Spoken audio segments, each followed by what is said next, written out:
Okay, action. For my learning center, I did first grade math.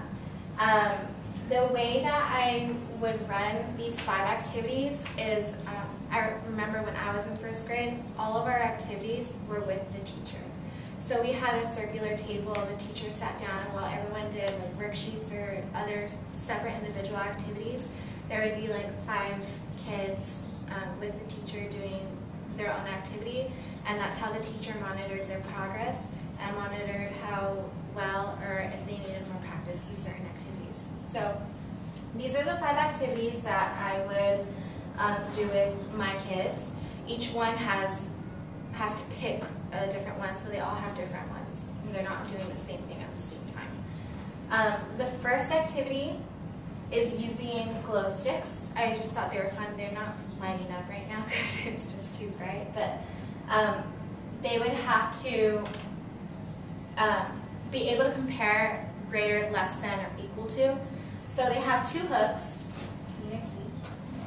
They have 2 hooks, and they would be hooking the glow sticks on each one, and then have to get one of these and say that it's equal to, or if it's like greater than or less than. And that's content standard 1.2.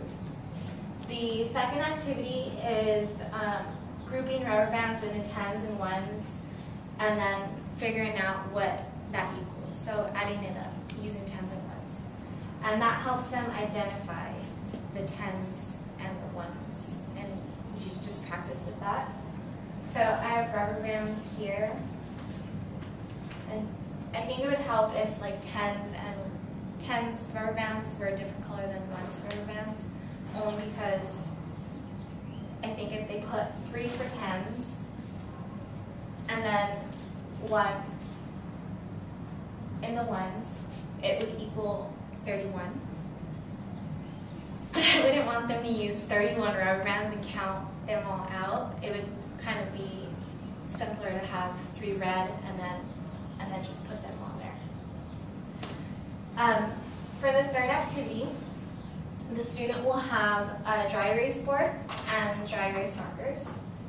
And they would have to write and solve number sentences and be able to identify addition and subtraction number sentences.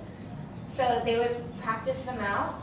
They would also be able to write their own sentences. So I wouldn't be writing them for them, maybe a couple times, but they would have to figure out their own number sentences. The fourth activity is creating addition and subtraction using the sticky numbers. Then they would have to solve them. So they would do them with either 1-digit or 2-digit problems. So I'll just do a 1-digit problem. It would be easier. They would get the 2 plus 3. Oops, these 2 numbers are falling.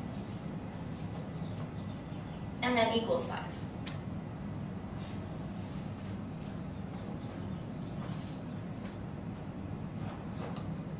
And then the last one, I'm just going to pass it around so you can see how kind of fun they feel. It's practice counting by 2s, 5s, and 10s, and counting how many lizards are in the basket. So the first time around, you would count the lizards by 2s. So each lizard is quantity of the number 2. So 2, 4, 6, 8. And then the second time, it would be 5s, 5, 10, 15. And then the third time, it would be by 10s. And there would be no more lizards to go over 100 because it's just practicing up to 100. And that's content standard 2.4. And then I found this in the dollar bins at Target, and it's a K-1 math practice. And I just Velcroed it on for extra practice using the dry erase markers. Make practice, and it has all the different activities. So that's it.